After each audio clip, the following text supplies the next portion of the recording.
नमस्कार साथियों, इस टॉपिक में आप जानेंगे कैविएट के बारे में। कैविएट क्या है?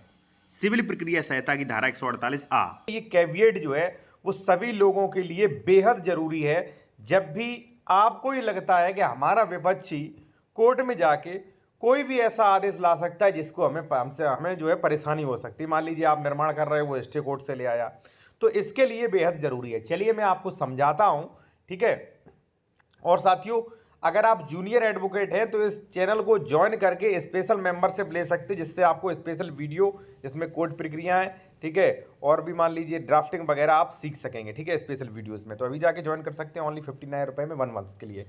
देखिए साथियों, यहाँ पे जब आप देखेंगे तो स्पष्ट लिखा है सिविल प्रक्रिया की संहिता धारा 148 आ, कैविएट दायर करने का अधिकार।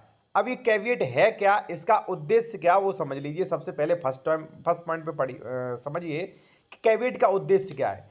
देखिए साथियों, कैविएट का उद्देश्य है यानी कि न्यायालय को चेतावनी, वार्निंग देना, ठीक है, कि महोदय अगर कोई दूसरा बंदा जो है वो आ सकता है और हमारे विपक्ष में वो कोई न्यायालय से आदेश पारित करा सकता है, स्टे ले सकता है, एक पक्षी आदेश करा सकता है, तो ऐसे में हमें सूचना दी जाए। अब देखिए यहाँ पे आप देख लीजिए, नई धारा 148 का के माध्यम से एक कैविएट दायर करने की व्यवस्था की गई है। कैविएट से तात्पर्य है कि किसी रजिस्ट्री कार्यालय, न्यायालय की किताबों ऐसी प्रविष्टि हो किसी माध्यम से कैविएट दर्ज कराने वाले संबंध में बिना उसे सूचना के कोई कदम उठाने से रोकना, बिना आपको सूचना से कोई कदम उठाने से रोकना। देखिए वार्निंग है।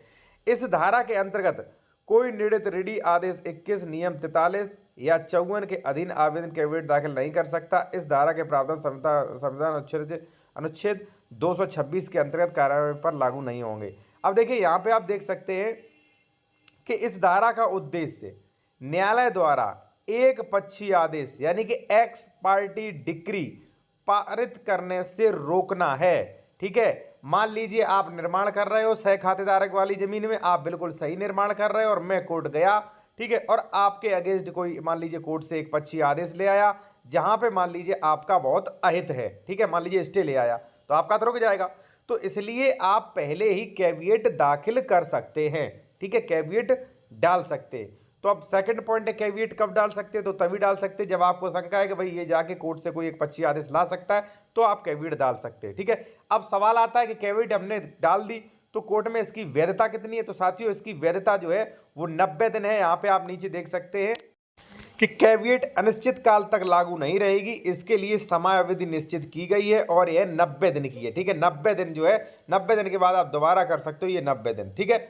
विपक्षी को स्टे लेने से कैसे रोके? तो देखिए, अगर आपको लगता है, जैसे मान लीजिए मैं आपका विपक्षी हूँ, सह खातेदार की जमीन पे आप बिल्कुल सही तरीके से वहां पे कब्जा अपना निर्माण कर रहे हो, ठीक है, आप घर बना रहे हो, अब आपको लगता है कि मैं कोर्ट में जाऊंगा, वहां से एक्सपायरी ऑर्डर, स्टे वगैरह ला सकता हूं जिससे आपका लॉस होगा, तो आप पहले ही जाके कैविएट डाल सकते हैं, ठीक है। बाकी अगर आपको कोई कानूनी सलाह लेनी है बेहतर विशेषज्ञ द्वारा, तो कॉन्टैक्ट नंबर वीडियो की डिस्क्रिप्शन में मिल जाएगा आपको, क्योंकि कई लोग कॉन्टैक्ट नंबर जो है वो कमेंट्स में मांगते हैं, ठीक है ना, डिस्क्रिप्शन में मिल जाएगा आपको, ठीक है ना। या मान लीजिए आप कोई डॉक्यूमेंट्स वगैरह दिखवाना चाहते हैं। और बाकी अगर आप जूनियर एडवोकेट हैं तो इस चैनल को ज्वाइन कर सकते हैं स्पेशल वीडियोस देखने के लिए, जैसे मान लीजिए कोर्ट की प्रक्रियाएं सीखने के लिए, ठीक है, आप ड्राफ्टिंग सीखने के लिए, जो भी मान लीजिए एप्लीकेशंस वगैरह उनके सीखने के लिए आप ज्वाइन कर सकते हैं, ठीक है।